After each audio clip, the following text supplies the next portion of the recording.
Alright boys, it's time for the gates to be opened. You guys have been asking me for a while for these.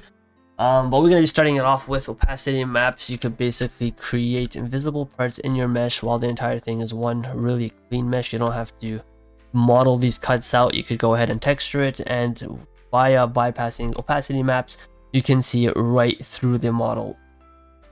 This can be used on cool stuff like fabric or clothing, and there's a lot of other stuff you could use this for. You can get really creative with it, and it's honestly really simple. So without further ado, let's hop right into it. So for the sake of simplicity, just to show you guys how this works, I did want to use a cube, but that's kind of mid. So we'll be using this cape. It doesn't really look like a cape, but you can call it whatever you want. And say we have this cape and we want to add holes into it, and we don't want to model that out just because you have to worry about topology, you gotta worry about poly count while trying to make it look smooth. So you want to do that with opacity maps. You want to just create holes inside your fabric, maybe even tear some parts at the bottom, and you don't want to do that with mesh, and you want to do that with opacity map. So that is really simple to do with Substance Painter. This is something a lot of people already know how to do, but for this to work, you do have to use the Roblox surface appearance template on Substance. If you do not have that, you can go ahead and go to new. Up over here you have template. You just look for Roblox surface appearance. If you don't have it, then your Substance is old, outdated, and you need to upgrade it. Now once you have your model in here and you got the area, you have the concept of where you want to add the opacity, all you have to do is apply the texture. I just threw on a random texture on this mesh, add in a folder, add in a random fill layer, black mask the folder, and on the actual layer you will find that you have this OP little button over here. If you don't have it, what you have to do is come to over here, or here actually, and it is opacity button. If it's not there, you press this and you'll look for opacity. Mine doesn't show because I already have over here, but like you can find it all the way down here, or just even here. And if you happen to see emissive, don't add it. It's not really gonna work. There's another method to use emissive maps. But once you have this opacity button over here, you're just gonna turn off all this stuff. We don't want color, we don't want rough, and bring the opacity all the way down. Now once you have this layer, we can go ahead and press inside the mask, select the brush, and start coloring. There you go. Just got a hole. It doesn't show on the other side because it's a flat model. But we're gonna take this into Roblox, and as you guys have probably seen in the intro, it looks pretty dope. So I just went ahead and made a few scribbles. Say you want it to be a little bit more procedural, you don't want to hand paint it, you can go ahead and add a fill layer. Go to textures, say you want like a design going across of it. Say you wanted, just throw in something random, bro. Say you want this. Use the tiling. And we'd actually drag that to the top. And there you go. I was just getting masked because I had the base mask on this design. But we can go ahead and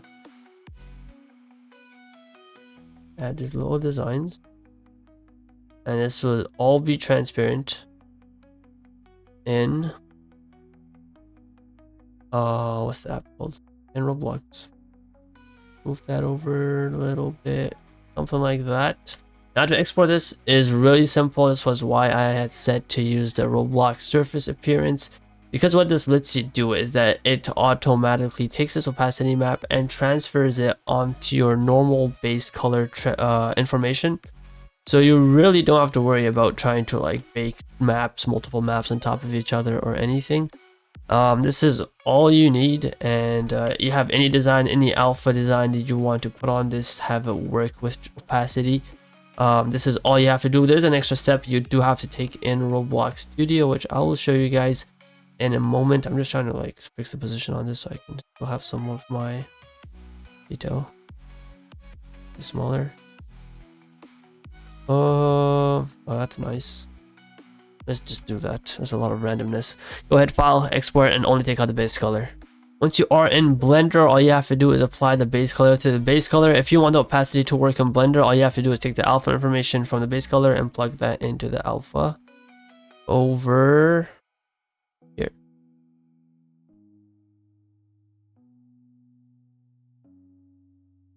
And there you go, just like that. I'll go into edit mode. You can see the mesh ends over here where we have opacity information dragging all along.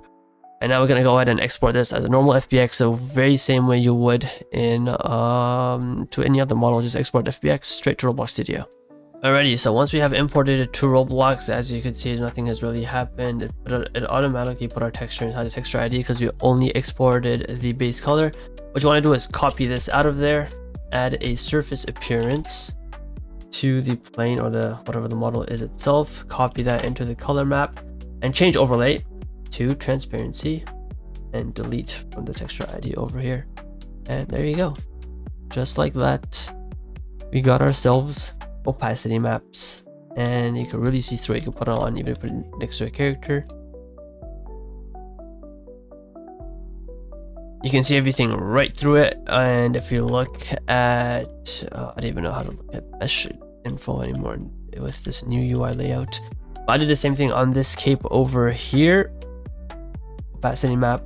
And if you actually spend some time to go ahead and play around with the shapes, it looks really nice, really dope, and you get some nice results. Hopefully this was a quick, informative tutorial on opacity map. You guys do want to stay tuned for the next one because emissive map bypass kind of goes hand in hand with this. It's really simple and you can do a lot of cool things with this. For opacity maps on clothing, this looks really nice for creating holds. But if you're really creative enough, you could do a whole lot of stuff with opacity maps, and honestly, it looks really dope. If you were wondering if recolorable hair like this uses the exact same method, it really doesn't. Use a completely different method. This isn't even opacity map. I will be making a tutorial in the future on this. Do stay tuned for that. But for now, we're gonna go move into emissive maps in the next part, and then maybe we'll come to this. Well, hopefully you guys like this quick tutorial, and I will see you guys in the next one. Goodbye.